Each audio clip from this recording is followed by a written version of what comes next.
عید کی نماز جب ہم پڑھتے ہیں اس میں نہ اذان ہوتی ہے نہ اقامت ہوتی ہے. اگر کوئی بندہ کہے جی ذرا اذان دے دیں تاکہ لوگوں تک یہ میسج پہنچ جائے، یا چلو سارے لوگ ہیں جماعت کھڑی ہو رہی ہے اقامت کہہ دیں،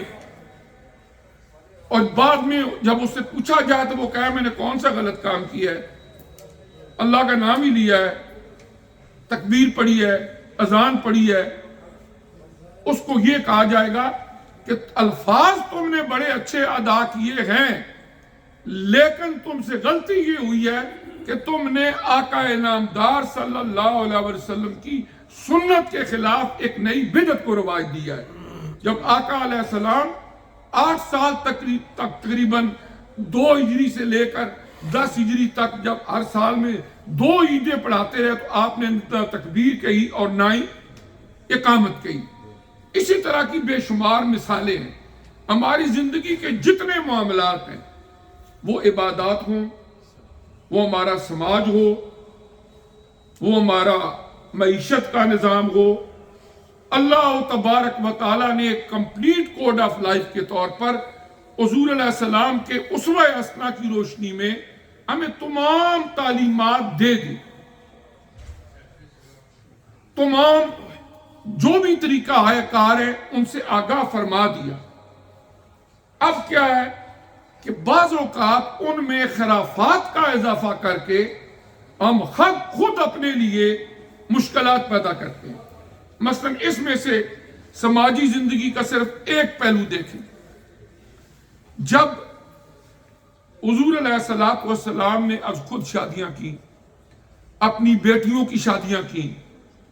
صحابیات اور صحابہ کے آپ نے نکاح پڑھائے، بے شمار حدیث کے اندر واقعات موجود ہیں. بنیادی طور پر اس کے اندر آپ نے مسنون نکاح، ولیمہ، اس کے اندر حق مار، چند ایک بنیادی چیزیں، اور ماں باپ اپنی خوشی سے اگر کوئی چیز اپنی بیٹی کو دینا چاہیں اپنی حیثیت کے مطابق، تو آپ نے بھی اپنی پیاری بیٹی خاتون جنت حضرت فاطمہ الزہرا رضی اللہ تعالیٰ عنہ کو کچھ نہ کچھ دے کے گھر سے روانہ کیا. لیکن اس کے اندر دیکھا دیکھی ہم نے بہت ساری ایسی خرافات، ایسی چیزیں شامل کر دی ہیں کہ وہ مسنون عمل جو مسلمان معاشرے کے اندر ایک ضرورت بھی ہے اور اس کی خوبصورتی بھی ہے، اسی سے آگے نئے گھر کا آغاز ہوتا ہے، اس کو اپنے لیے مصیبت بنا لیا. چلو جن لوگوں کے پاس وسائل ہوتے ہیں وہ تو کر لیتے ہیں، لیکن بے شمار دنیا بھر میں وہ لوگ بھی ہوتے ہیں کہ جو اتنے زیادہ وسائل نہیں رکھتے. اگر اللہ تعالیٰ انہیں 1 2 3 4 بیٹیاں عطا فرما دے تو وہ سب کچھ بھی اپنا بیچ دیں، تو ان خرافات کو پورا کرنے کے لیے ہو سکتا ہے وہ ایک بیٹی کی بھی شادی نہ کر سکے. یعنی اس طرح کی چیزیں ہم یہ نہیں کہہ سکتے کہ یہ ہماری اوپر اس لیے مشکل ہے کہ ہم مسلمان ہیں، یہ اس لیے مشکل ہے کہ ہم مسلمان تو ہیں لیکن عملی طور پر اسلام کی ان تعلیمات کو فالو نہیں کرتے. اور الحمدللہ ہمارا جو دین اسلام ہے، حضور نبی کریم صلی اللہ علیہ وآلہ وسلم ایک انسان کامل کے طور پر زندگی کا کوئی بھی شعبہ ہو اس میں آپ نے تشنگی نہیں چھوڑی. کوئی ایسا پہلو نہیں کہ جس کی معلومات، جس کے بارے میں ہدایات حضور علیہ السلام کی زندگی میں موجود نہ ہو. اللہ تبارک و تعالیٰ نے فرمایا کہ جو کچھ نبی کریم علیہ السلام تمہیں دیں اسے لے لو، اور جس سے تمہیں منع کر دیں اس سے رک جاؤ، یہی تمہارا دین. خذوا ما آتیتکم، کہ وہ لے لو جو کچھ کے دیا جائے تمہیں، اور جس سے منع کر دیا جائے اس سے تم رک جاؤ. اور اللہ تبارک و تعالی نے قرآن پاک میں فرمایا کہ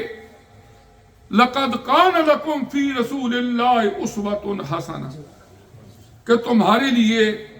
حضور نبی کریم صلی اللہ علیہ وآلہ وسلم کی مبارک زندگی کے اندر بہترین نمونہ ہے. فقہائے کرام نے،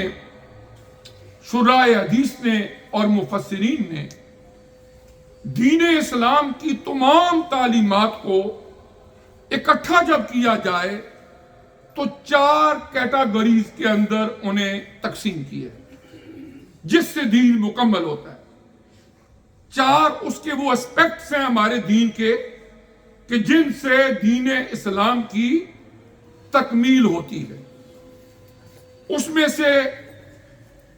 پہلے نمبر پر ہم میں سے ہر ایک جانتا ہے ایمانیات، دوسرے نمبر پر عبادات، تیسرے نمبر پر اخلاقیات اور چوتھے نمبر پر جو چیز ہے وہ ہے معاملات، کہ ہمارا ایمان، ہماری عبادت، ہمارے اخلاق اور اس کے بعد ہمارے معاملات، ان چاروں سے مل کے ہمارا دین بنتا ہے۔